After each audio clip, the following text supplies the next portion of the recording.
किसी ने बड़े कमाल की बात कही है कि उम्र थका नहीं सकती, ठोकरें गिरा नहीं सकती, अगर जिद हो जीतने की तो परिस्थितियां भी हरा नहीं सकती। हाय गाइस, मैं हूं आरजे कार्तिक। एक छोटी सी कहानी। एक बार एक किसान अपनी जिंदगी में परेशानियों से परेशान था। उसकी जिंदगी में समस्या और समस्या आती रहती थी। कभी घर में झगड़ा हो जाता था, कभी ज्यादा बारिश हो जाती थी, कभी कम बारिश होती थी। दोनों ही सिचुएशन में फसल खराब हो जाती थी। उसे समझ में नहीं आ रहा था कि क्या करें। उसने कई बार घर में हवन करवाए, पूजा करवाई, लेकिन समस्या का समाधान नहीं मिल रहा था। तो एक दिन गांव वालों ने कहा कि भैया, पास के गांव में गौतम बुद्ध आए हुए हैं, इतने जाने माने ऋषि हैं, उनके पास जाओ, वो तुम्हारी समस्या का समाधान कर देंगे। तो किसान को लगा कि गांव वाले कह रहे हैं, शायद मेरी समस्या का समाधान हो जाए। मैं चिड़चिड़ा रहता हूँ, गुस्सा करता हूँ, ये सब कम हो जाए।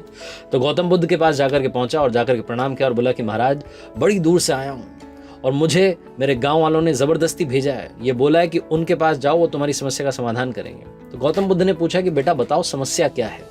तो किसान ने बताना शुरू किया कि मैं आपको क्या बताऊं, क्या गिनाऊं, मुझे समझ में नहीं आता। मेरी जिंदगी में समस्या ही समस्या है। कभी कभी बच्चों से परेशान हो जाता हूँ, लगता है कि बच्चे नहीं होते तो अच्छा होता। कभी बीवी से परेशान हो जाता हूँ, झगड़ा हो जाता है तो मुझे लगता है कि ये ना होती तो अच्छा होता। कभी मेरी जिंदगी में ये सब समस्याएं ठीक हो जाती हैं तो खेत की समस्या आती है, वहां पर फसल बर्बाद होने लगती है। कभी कम बारिश होती है, कभी ज्यादा बारिश होती है। ज्यादा बारिश होती है तो फसल बर्बाद हो जाती है, कम बारिश होती है तो फसल बर्बाद हो जाती है। किसान समस्या पर समस्या, समस्या पर समस्या बताया जा रहा था। गौतम बुद्ध चुपचाप सुन रहे थे। जब किसान जो भरा बैठा था उसने सारी बातें कह दी तो गौतम बुद्ध भी चुप रहे, किसान भी चुप था। किसान इस बात के इंतजार में था कि अब शायद मुझे समाधान मिलेगा, और गौतम बुद्ध कुछ नहीं बोल रहे थे।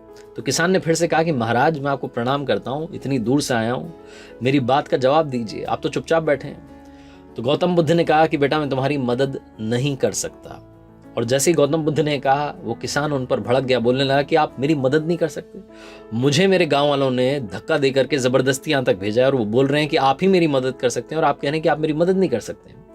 तो गौतम बुद्ध ने कहा कि बेटा, ये तो जिंदगी है, ये जिंदगी का चक्र है, साइकिल घूमती रहती है। हमारी जिंदगी में, हर किसी की जिंदगी में 83 समस्याएं होती हैं, 83 प्रॉब्लम्स, उन्होंने बोला। तो किसान ने कहा कि 83 समस्याएं होती हैं, मेरी जिंदगी में तो इससे भी ज्यादा है। तो गौतम बुद्ध ने कहा कि वो जो समस्याएं हैं वो खत्म नहीं होती और उनका कोई समाधान भी नहीं कर सकता है। तो किसान ने कहा कि मतलब मैं फालतू आपके पास में आया? आपसे अच्छे तो पुराने वाले बाबा जी थे, पुराने वाले महात्मा थे, उन्होंने घर में यज्ञ करवा दिया, हवन करवा दिया, पाठ पूजा हो गई।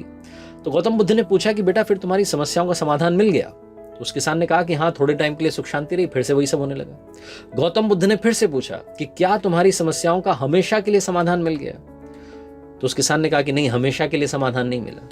तो गौतम बुद्ध ने कहा कि फिर क्यों तुम बोल रहे हो कि तुम्हें समाधान मिल गया?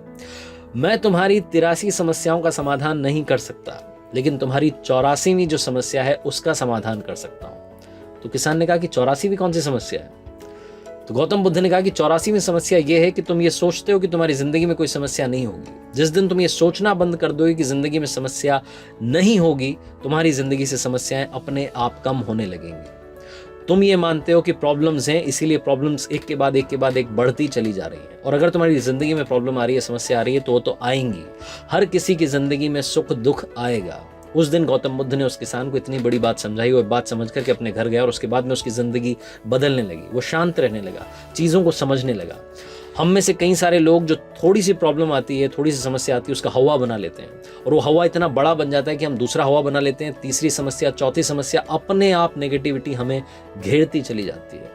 जिस दिन हमने मान लिया कि प्रॉब्लम्स तो आएंगी, समस्याएं तो आएंगी, उनसे लड़ने की ताकत ऊपर वाला हमें दे, हमारे अंदर वो सामर्थ्य हो, शक्ति हो, बुद्धि हो कि हम आगे बढ़ें, तभी हम आगे बढ़ पाएंगे। जिस किसी ने मान लिया कि प्रॉब्लम्स नहीं आनी चाहिए, उसका कुछ नहीं हो सकता। प्रॉब्लम्स आएंगे, उनसे लड़ना आपको आना चाहिए। और एक बार फिर से जाते आते आरजे कार्तिक आपसे यही कहेगा जो हर कहानी के आखिरी में कहता है, कर दिखाओ कुछ ऐसा कि दुनिया करना चाहे आपके जैसा। याद रखिए, हर सोमवार सुबह 9:30 बजे मेरे YouTube चैनल पर देखिए एक नई कहानी।